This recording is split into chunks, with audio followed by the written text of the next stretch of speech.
அன்பார்ந்த நண்பர்களே, வணக்கம். இந்த கேஆர்கே யூடியூப் சேனல் மூலமாக உங்களை நான் வரவேற்கிறேன். நான் போன பதிவில் சொன்ன சதுரகிரி மலையில் எனக்கு ஏற்பட்டுள்ள அனுபவங்களை உங்களுடன் பகிர்ந்து கொள்ள இந்த பதிவின் மூலம் நான் ஆசைப்படுகிறேன். அதற்கு முன் ஒரு சில விஷயங்களை உங்களுடன் பகிர்ந்து கொள்ள நான் மிகவும் ஆசைப்படுகிறேன். அது என்னவென்றால், எனக்கு ஆன்மீக விஷயங்களில் முதல் வழிகாட்டி என்னுடைய கணவர் தான். என் கணவர் மூலம்தான் எனக்கு நிறைய ஆன்மீக அனுபவங்கள் ஏற்பட்டுள்ளன. இதை எப்படி சொல்கிறேன் என்றால், என் தாய் தந்தை குடும்பமும் சரி, என் கணவரோட குடும்பமும் சரி, ஆன்மீக விஷயங்களில் நிறைய நாட்டமுள்ள குடும்பங்கள் இருந்தாலும், எனக்கு கல்யாணமான புதியதில் என் கணவருக்கு ஆன்மீகத்தில் என்னை விட நிறைய நாட்டம் இருந்தது.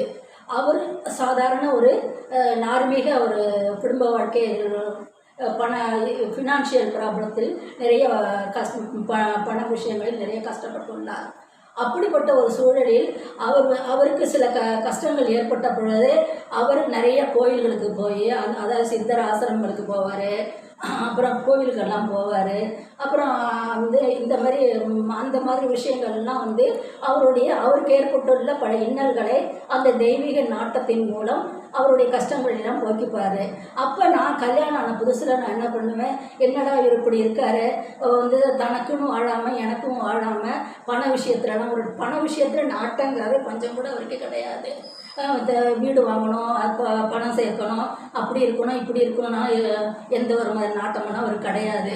ஆனால் அவருக்கு எப்போவும் கோவில், இந்த மாதிரி ஆசிரமம், அதாவது தெய்வீக ஆசிரமங்கள், சித்தர் ஆசிரமங்கள், இப்படி தான் போயிட்டு அவருடைய அங்கே போயிட்டு அங்கே அப்படி நடந்தது இப்படி நடந்தது இப்படிலாம் சொல்லி தான் எனக்கு ஆன்மீக விஷயங்களே என் மனதில் ஆன்மீக ஆர்வங்களை ஏற்படுத்தினார்.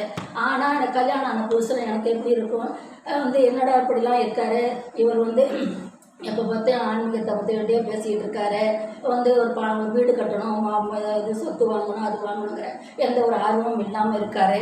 அப்படிலாம் எனக்கு மனசோர்வுகள்லாம் இருந்தது.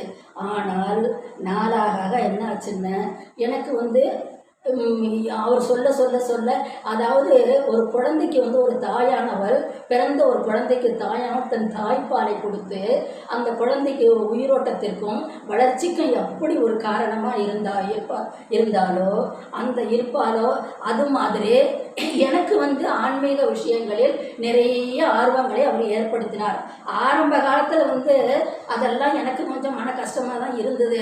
என்னடா இப்படியா ஆன்மீகத்தை பற்றி சொல்கிறாரு, கோயிலுக்கு போகிறாரு, வீடு வாங்கணும், வீடு கட்டணும், அப்படி கட்டணும், நம்ம எதாவது கேட்டால் ஏதாவது ஒன்று சொல்லி இப்படி இருந்தால் நம்மளுடைய மனத்தை வேற ஒரு திசையில் மாற்றி விட்டுடுறாருங்கிற மாதிரிலாம் எனக்கு மன கஷ்டம்லாம் இருந்தது. என்னமோ உண்மைதான். இருந்தால் கூட எங்கே கோயிலுக்கு அழைச்சிட்டு போயிடுவார். கோயிலுக்கு அழைச்சிட்டு போயிட்டு இந்த சித்தர் ஆசிரமத்தில் இவ்வளோ மகிமைகள் இருக்குது, இந்த கோயிலில் இவ்வளோ மகிமைகள் இருக்குது, தெய்வ இதில் நாட்டத்தை மனசை தெய்வ நாட்டத்தில் செலுத்து, உனக்கு எல்லா இதுவும் கிடைக்கும், நமக்கு பணம் காசு பெருசு கிடையாது, தெய்வத்து மேலே நாட்டம் வச்சு நம்பிக்கை வச்சா அந்த நம்பிக்கையெல்லாம் நம்மளை வாழ வைக்கும் அப்படின்ட்டு என்கிட்ட சொல்லுவார். ஆரம்ப காலத்தில் இதெல்லாம் எனக்கு கொஞ்சம் மனக்கசப்பை கொடுத்துருந்தா கூட நாள் பட மாதங்கள் செல்ல வருஷங்கள் போக எனக்கும் வயசு கூட தான் இதிலலாம் எவ்வளவு உண்மைகள் இருக்குங்கிறது எனக்கு நல்லா புரிய ஆரம்பித்தது. அப்படிப்பட்ட ஒரு சூழ்நிலையில் தான் நாங்கள் சதுரகிரி மலைக்கு சென்றிருந்த பொழுது எனக்கு நிறைய அனுபவங்கள் ஏற்பட்டது. அந்த சூழலில் எனக்கு ஏற்பட்ட முதல் அனுபவம் என்னென்னா, எங்கள் வீட்டுக்காரர் சொல்லுவார், அந்த சதுரகிரி மலையில் நிறைய சித்தர்கள்லாம் நிறைய பேர் வசிக்கிறாங்க. அங்கே ராத்திரி 12 மணிக்கு மேலே சுந்தர மகாலிங்கேஸ்வரர் சன்னிதானத்தில், சந்தான மகாலிங்கேஸ்வரர் சன்னிதானத்திலலாம் பூஜைகள்லாம் முடிஞ்சதுக்கப்புறம் இரவு 12 மணிக்கு மேலே சித்தர்கள்லாம் பூஜை செய்வாங்க. நமக்கு பூர்வ ஜென்ம புண்ணிய பலமெல்லாம் இருந்துச்சுன்னா அந்த மாதிரி அனுபவம்லாம் நமக்கு நிறைய ஏற்படும். அந்த மாதிரி பாக்கியம் எல்லாருக்குமே கிடச்சிடாது அப்படிலாம் சொல்லுவார். இது எந்த அளவுக்கு உண்மை அப்படின்னுட்டு நான் அப்போ எனக்கு புரியாத இதில் பாதி நம்பிக்கையும் பாதி நம்பிக்கை இல்லாமையும் நான் இருந்தது என்னமோ உண்மைதான். இருந்தாலும் எனக்கு போக ஆர்வம் என்னமோ நிறைய ஏற்பட்டது. அப்படி ஒரு சூழலில் என்னை சதுரகிரி மலைக்கு அவர் அழைச்சிட்டு போயிருந்த டயத்தில் அது மாதிரி சுந்தர மகாலீஸ்வரர் சன்னிதானத்தில் இரவு 12 மணி பூஜையெல்லாம் முடிஞ்சிருச்சு. முடிஞ்சதுக்கப்புறம் நடையை சாத்திட்டாங்க. நடையை சாத்தினதுக்கப்புறம் அந்த சுந்தர மகாலிங்கேஸ்வரர் சன்னிதானத்துக்கு எதிர்த்தாப்புல ஆனந்தவள்ளி தாயாருன்ட்டு ஒரு அம்மன் சன்னிதானம் ஒன்று இருக்குது. அந்த அம்மன் சன்னிதானத்தில் வந்து எல்லாரும் நைட்டு அங்கே படுத்துக்கிட்டாங்க. நான் அந்த சுந்தர மகாலிங்கேஸ்வரர் சன்னிதானத்துக்கு நேராக அந்த அம்மன் சன்னிதானம் இருக்கும். அந்த மாதிரி சன்னிதானத்தில் வந்து எல்லாரும் சுற்றி படுத்துக்கிட்டாங்க. என் கணவரும் படுத்துக்கிட்டாரு. ஆனால் எனக்கு மட்டும் என்னமோ தூக்கமே வரலை. ஆனால் என்னுடைய மனம் என்னென்ன, எப்படியாவது சித்தரோட தரிசனம், ஏதாவது ஒரு சித்தரோட தரிசனம் கிடைக்கணும். சுந்தர மகாலிங்கேஸ்வரர் என்னமோ வந்து ராத்திரி 12 மணிக்கு அவங்க வந்து பூஜை செய்கிற அந்த பாக்கியத்தை நேரடியாக பார்க்கணும். இல்லைன்னா அந்த கோயில் மணி அடிப்பாங்கன்னு சொல்கிறாங்களா, அந்த மணியாவது கேட்கணுன்ட்டு என் மனசு மட்டும் வந்து அதே தான் சிந்திச்சுக்கிட்டு இருந்தது. அதே நாட்டத்திலே இருந்தது. நான் மட்டும் நல்லா காதை தீட்டி வச்சுக்கிட்டு அதே நினச்சிக்கிட்டு அதையே ஊற்று கேட்டுக்கிட்டே இருந்தேன். ஆனால் எந்த அனுபவம் எனக்கு ஏற்படலை. நேரமாக போயிட்டு தான் இருந்தது. ஆனால் எந்த அனுபவம் ஏற்படலை. ஆனால் ஏதோ ஒரு இனிமையான ஒரு மெல்லிச ஒரு இனிமையான ஒரு குரல் மாதிரி அந்த சன்னிதானத்துலேருந்து வர்றதா எனக்கு ஏற்பட்டது. அது என்னுடைய பிரமையா இல்லது என்னன்னு எனக்கு தெரியாது. ஆனால் வந்து அப்புறம் மணி 5 ஆயிடுச்சு. 5 ஆனதுக்கப்புறம் எங்கள் வீட்டுக்காரர் சொன்னார், சரி நீ மெல்லமாக நடப்ப, நம்ம சீக்கிரமாக நடந்து நம்ம வந்து மலையை விட்டு சீக்கிரம் இறங்கணும். அதனால நம்ம வந்து 5 மணி ஆயிடுச்சு, கீழே மலையை விட்டு கீழே இறங்கி போயிடும். ஏன்னா அங்கே இருந்த எல்லா ஜனங்களுமே அது மாதிரி நடந்து போக ஆரம்பிச்சிட்டாங்க. அந்த மாதிரி சூழலில் சரி நம்ம வந்து நம்மளும் சீக்கிரம் நடந்து போனால் தான் வெயிலுக்கு முன்னாடி அடிவாரத்தை போய் சேர முடியும்னு சொல்லிட்டாங்க. ஆனால் எனக்கு மட்டும் வந்து அழுக ஆத்திரம், என் மேலேயே ஆத்திரம், என் மேலேயே அழுக.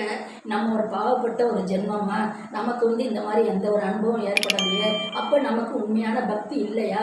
இல்லைன்னா இந்த சுந்தர மகாலிங்கேஸ்வரர் சன்னிதானத்தில் இந்த சதுரகிரியில் இப்படிலாம் சொல்கிறாங்களே அதெல்லாம் பொய்யா அப்படிங்கிற ஒரு அவநம்பிக்கையும் இருந்தது. அதே சமயம் நம்பிக்கையும் இருந்தது. நம்பிக்கை மட்டும் இருந்தது. அப்படி நான் வந்து கீழே இறங்கி வந்துக்கிட்டே இருக்கிறப்ப அப்போ வந்து எனக்கு மனசில் அழுகையும் ஆத்திரமும் கோபமும் இருந்தால் கூட நம்பிக்கை மட்டும் இழக்காமல் நான் இருந்தேன். எப்படியாவது ஒரு சித்தரை தரிசனம் பண்ணிடுவோம், சித்தரோட தரிசனம் கிடைக்கும்ன்ட்டு என் மனசில் யாரோ ஒருத்தங்க வந்து சொல்லிக்கிட்டு இருக்கிற மாதிரியே ஒரு ஒளி கேட்டுக்கிட்டே இருந்தது எனக்கு. அப்படி நாங்கள் கீழே இறங்கி அந்த கோரக்கருங்கிற சித்தர் குகை ஒன்று இருக்குது. அந்த குகை கிட்ட வர நேரத்தில் அப்போ வந்து எனக்கும் முன்னாடியும் சரி எனக்கும் பின்னாடியும் சரி எங்களோட வந்த எல்லா ஜனங்களும் கீழே இறங்கி எல்லாரும் அடிவாரத்துக்கு போயிட்டாங்க. என்னையும் என் கணவரையும் தவிர்த்து அங்கே யாருமே நிச்சயம் கிடையாது. கண்ணுக்கிட்டே தூரம் நான் எல்லாம் பார்த்தேன், யாருமேங்கிறது கிடையாது. ஒருத்தர் கூட அங்கே இல்லை. நானும் என் கணவர் மட்டும்தான் இருந்தோம். அப்படி வந்து நான் அந்த கோரக்க சித்தியை நெருங்கி வர நேரத்தில் என்னை கிராஸ் பண்ணி யாரோ ஒருத்தவங்க போன மாதிரி ஒரு ஃபீல் பண்ணேன்னா, ஆனால் எனக்கு வந்து என்னோட சிந்தனைகள் பூரா இப்படியே இருந்ததுனால அது யார் போனால் என்னங்கிறதெல்லாம் நான் கவனிக்கவே இல்லை. ஆனால் அந்த கோரக்கர் சித்தர்கிட்ட மலைக்கிட்ட போகிறப்ப அங்கே ஒரு பெரிய பாறாங்கல் ஒரு பெருசாக ஒன்று இருக்கும். அந்த இது மேலே ஒரு சித்தர் வந்து ஒரு சுவாமியார் மாதிரி ஒருத்தர் உட்காந்துருந்தார். அவரை நான் கிட்டக்க போனோன்னே நான் அவரை பார்த்தேன். அவரும் என்னை பார்த்தாரு. அவர் பார்த்த பார்வையில் அப்படி ஒரு மின்வெட்டு மாதிரி, அப்படி ஒரு வெளிச்சம், ஒரு ஃப்ளாஷ் மாதிரி அப்படியே வந்துட்டு அப்படியே என்னை ஒத்து பார்த்தாரு. கண் சிமிட்டுற நேரத்தில் அந்த ஒரு மின்வெட்டு எனக்கு அவர் கண்ணுலேருந்து பட்டது. பார்த்த உடனே எனக்கு ஒன்றுமே புரியவே இல்லை. உடனே அவர் பக்கத்தில் போனோன்னு என்ன அறியாமல் நான் கையெடுத்து அவர் அப்படி கும்பிட்ட உடனே அவர் என்னையும் இது பண்ணிவிட்டு இப்படி கையெடுத்து இப்படி ஆசீர்வாதம் பண்ணிவிட்டு அப்போ நான் அந்த கம்பை ஊனிக்கிட்டு போயிட்டு இருந்தேன். உடனே அவர் என்ன சொன்னாருன்னா, இந்த கம்பு மேலே இருக்கிற இதை வந்து கீழே இருக்கிறத வந்து மேலேயுமா வச்சுக்கிட்டு போங்க அப்படின்னு சொல்லிட்டு ஆசீர்வாதம் பண்ணார். ஆசீர்வாதம் பண்ணோடனே எனக்கு ரொம்ப சந்தோஷமாக இருந்தது. உடனே அவரை நமஸ்காரம் பண்ணிவிட்டு 2 ஸ்டெப்பு தான் கீழே இறங்கியிருப்பேன். என்ன அறியாமல் அவர் சொன்னதை நான் செஞ்சேன். ஆனால் 2 ஸ்டெப்பு தான் கீழே நான் இறங்கி போயிருப்பேன். இருந்த அப்புறம் இறங்கினதுக்கப்புறம் வந்து என்னடா யாரோ ஒருத்தர் நம்மள்கிட்ட என்னமோ சொன்ன மாதிரி இருந்தது, நம்மளும் அதை செஞ்சோமே, யாருங்கிறத நம்ம திரும்பி கூட பார்க்கலையேன்னுட்டு உடனே நான் திரும்பி பார்த்தேன். அந்த பாருங்க ரொம்ப பக்கத்தில் ரொம்ப தூரமெல்லாம் போகவே இல்லை. திரும்பி பார்த்தேன், அந்த பாறை மேலே யாருமே இல்லவே இல்லை. ஒருத்தர் கூட கிடையாது. அவர் இப்படி அப்படி கடந்து போகிறதுக்கு ஒன்று வந்து எங்களுக்கு முன்னாடி போயிருக்கணும், இல்லைன்னா எங்களுக்கு இதாக போயிருக்கணும். போகிறதுக்கு எந்த ஒரு இதுவும் இல்லை. கண்ணு கட்டிய தூரம் நான் அவரை தேடுறேன், கிடைக்கவே இல்லை.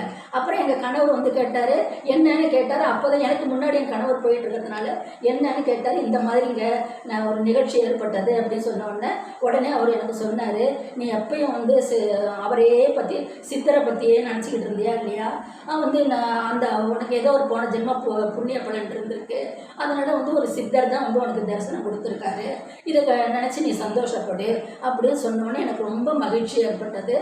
உடனே திரும்ப நான் அந்த பாறையில் அவர் உட்காந்துருந்த அந்த பாறை மேலே போயிட்டு ஒரு கையெடுத்து கும்பிட்டுட்டு அதை நமஸ்காரம் பண்ணிவிட்டு அப்புறம் நான் கீழே இறங்கி வந்துட்டேன்.